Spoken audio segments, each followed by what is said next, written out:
வணக்கம். நம்ம இந்த படம் சம்மந்தமா ஏற்கனவே 2 பதிவு போட்டாச்சு. அத பார்க்காதவங்க பார்த்துட்டு இத பார்த்தீங்கன்னா, பார்க்குறதுக்கு இன்னும் கொஞ்சம் எளிமையா புரியும். நம்ம இப்ப இதுல வந்து 3வது பார்ட்ல என்ன பார்க்க போறோம்னா, கிரீடமுக்கும் அவங்க பின்னாடி சாய்ஞ்சிருக்கிற அந்த ப்ளூ கலர் பூச்சாரம் இருக்குல்ல, அது 2ம் மட்டும் எப்படி கலரிங் பண்றதுன்னு பார்க்கலாம். கிரீடம் வந்து ஏற்கனவே பேஸ் கலர் நான் ஏற்கனவே குடுத்து வச்சிருந்தேன். அந்த ஃபர்ஸ்ட்டு நான் இன்ட்ரோடியூஸ் பண்ண வீடியோல போட்டிருந்தப்பவே. நான் ஃபுல்லா வேணும்னா, நான் இந்த படம் முடிச்சதுக்கப்புறம் தான் நான் உங்களுக்கு டீட்டெயிலா அத டெமோல காட்ட முடியும். இதில நான் ஆல்ரெடி குடுத்து வச்சுட்டேன் அப்படின்றதுனால, மேல இருக்க மைனூட் ஒர்க் கலரிங் ஃபுல்லா தான் அதில நான் காட்டிட்டுருக்கேன். ஒண்ணுமே இல்ல. இல்ல பேஸ் கலர் என்ன பண்ணணும் அப்படின்னா, லெமன் எல்லோவையும் ஒயிட் கலரையும் மிக்ஸ் பண்ணி குடுத்துட்டு, குரோம் எல்லோல ஒரு ஷேட் குடுத்துக்கலாம். குடுத்ததுக்கப்புறம் இன்னொரு டார்க் ஷேட்காக ஆரஞ்சையும் குரோம் எல்லையும் மிக்ஸ் பண்ணி தண்ணியா மிக்ஸ் பண்ணிட்டு, டார்க் ஷேட்காக அந்த இடத்துலயும் குடுத்துக்கிறோம்.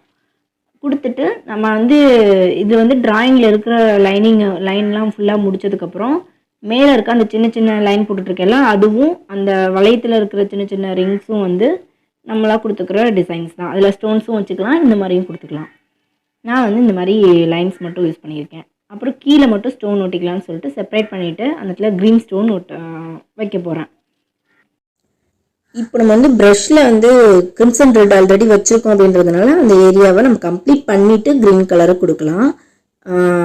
இப்போ பார்த்தீங்கன்னா கிரிம்சன் ரெட்டில் வந்து லைனர் ப்ரஷ் யூஸ் பண்ணி இப்போ நம்ம கிரீடத்துக்கு பண்ண மாதிரியே இதுக்கும் டிசைன் பண்ணுறோம். இது எல்லாமே வந்து நம்ம கோல்டு ஃபாயில் ஒட்டுற ஏரியா தான். இப்போ நம்ம பண்ணுற அந்த கோல்டன் கலர் ஏரியா ஃபுல்லாமே வந்து கோல்டு ஃபாயில் ஒட்டி நம்ம ஒர்க் பண்ணிட்டு இருந்த ஏரியா தான் இப்போ நம்ம கலரிங்கில் காட்டிகிட்ருக்கோம். அதனால் அதே பேட்டர்னை இந்த மாதிரி கேர்வாக கொடுத்து தான் நம்ம கம்ப்ளீட் பண்ணுவோம். நம்ம அது வுட்டனில் பண்ணுறப்ப வேறு ஸ்டைலில் பண்ணுவோம். ஆனால் லைனிங்கில் பண்ணுறப்ப இந்த மாதிரி தான் பண்ணணும். பண்ணிவிட்டு இதுக்கு மேலே பார்த்தீங்கன்னா லோட்டஸ் அந்த தாமரைப்பூ வந்து நான் ஏற்கனவே ஃபஸ்ட்டு ஒரு வீடியோவில் போட்டிருந்தேன்ல, தாமரைப்பூ மாலை அவங்க கையில் வச்சுருக்காங்கல்ல அந்த பூ, மாலையில் வர பூ, இதே பேட்டர்ன் தான் இதுலேயும் வரும். அந்த வீடியோ பார்த்துட்டு இதை பார்க்குறவங்களுக்கு இது கொஞ்சம் ஈஸியாக புரியும். பார்க்காதவங்க நீங்கள் பார்த்துட்டு வந்து பாருங்கள். அதே பேட்டர்ன் தான் இதுலேயும், கலர் மட்டும்தான் வேறு. இந்த மாதிரி கொடுத்துட்டு தாமரைப்பூவோட கீழ்ப்பகுதி விரிஞ்சு கீழே இருக்க பகுதி கொடுத்துட்டு உள்ளேயும் ஒரு லைன் கொடுக்கணும்.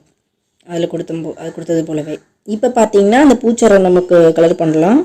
பூச்சரத்துக்கு வந்து பேஸ் கலர் என்ன பண்ண போகிறோம்னா, ப்ரீஷியன் ப்ளூ இருக்குல்ல, அதில் வந்து கொஞ்சம் தண்ணியாக எடுத்துட்டு ஷேடிங் மாதிரி கொஞ்சம் அகலமாக கொடுத்து செப்பரேட் பண்ணிக்கலாம். எத்தனை வரி நம்ம வந்து சரம் கொடுக்க போகிறோமோ அதை செப்பரேட் பண்ணிக்கலாம்.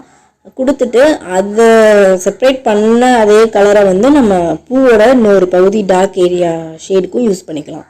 பூவோட ஒரு பகுதி வந்து அந்த டார்க் கலர்லையும் ஒயிட் கலரில் இன்னொரு பகுதி வர அளவுக்கும் அந்த பூ ஃபுல்லாமே நம்ம வரைஞ்சி முடிச்சுட்டு, அதுக்கு இடைப்பட்ட பகுதியை ஃபுல்லாக வந்து ஒரு சரத்துக்கும் இடைப்பட்ட கேப் இருக்குல்ல, அதை ஃபுல்லாக டார்க் கலரில் அதே ப்ளூவில் டார்க் கலரில் ஃபுல்லாக ஃபில் பண்ணிக்கலாம். பண்ணதுக்கப்புறம் சென்டர் பகுதியில் வந்து சின்னதாக ஒரு டாட் மாதிரி நார்மல் எல்லோ கலரில் கொஞ்சம் தண்ணியில் மிக்ஸ் பண்ணிவிட்டு லைட்டாக வச்சுக்கலாம். அந்த டாட்டுக்கு வந்து சின்னதாக ஒரு லைனிங், அதுக்கு திரும்பவும் சின்னதாக அப்படியே ஒரு லைனிங் கொடுத்துக்கலாம். இதுக்கப்புறம் பார்த்தீங்கன்னா, நம்ம கிரீடத்தில் ஸ்டோன் வைக்கணும்ல, அதுக்கு க்ரீன் கலர் கொடுத்து ஸ்டோன் வச்சுக்கிறேன். நம்ம இந்த பாட்டில் இவ்வளோ தான் பார்த்துருக்கோம். அதுக்கு மிச்சம் உள்ளதெல்லாம் நம்ம அதுக்கு அடுத்த பாட்டில் பார்க்கலாம். சப்ஸ்கிரைப் பண்ணாதவங்க சப்ஸ்கிரைப் பண்ணிக்கோங்க. மீண்டும் இன்னொரு பகுதியில் சந்திக்கலாம். நன்றி.